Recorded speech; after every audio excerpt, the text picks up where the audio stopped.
শালুক ফুলের বড়া রেডি। দেখো এইগুলো একটু ছোট ছোট হয়েছে, ছোট ফুল বলে, আর এইগুলো দেখো বড় বড় হয়েছে। খেতে খুব সুন্দর হয়। আর দুটো ফুল দিয়ে সাজিয়ে দিয়েছি।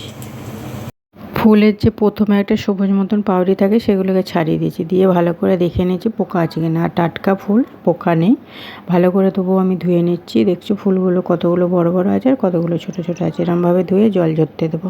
এবারে 1 বাটি বেসন, একটু চালের গুঁড়ি আর লঙ্কা গুঁড়ো, হলুদ গুঁড়ো ঝালের জন্য, খাবার সোডা, নুন, চিনি, কালো জিরে দিতে হবে। দিয়ে ভালো করে আমি গাঢ় গাঢ় করে মেখে রাখবো।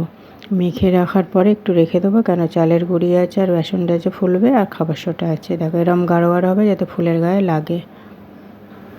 হয়ে গেছে, একটু গায়ে মিশিয়ে নেবো, কেন বলতে এতে আটকাবে না।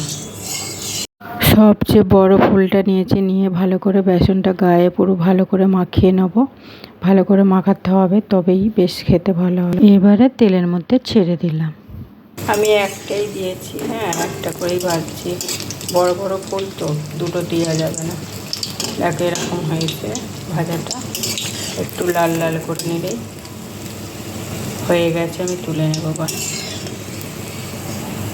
এইগুলো ছোট ফুল লাস্টে দিয়েছি। আর চায়ের সাথে, মুড়ির সাথে ভীষণ ভালো লাগে সন্ধ্যাবেলা টিফিনের সাথে। তোমরা একবার করেও খাবে।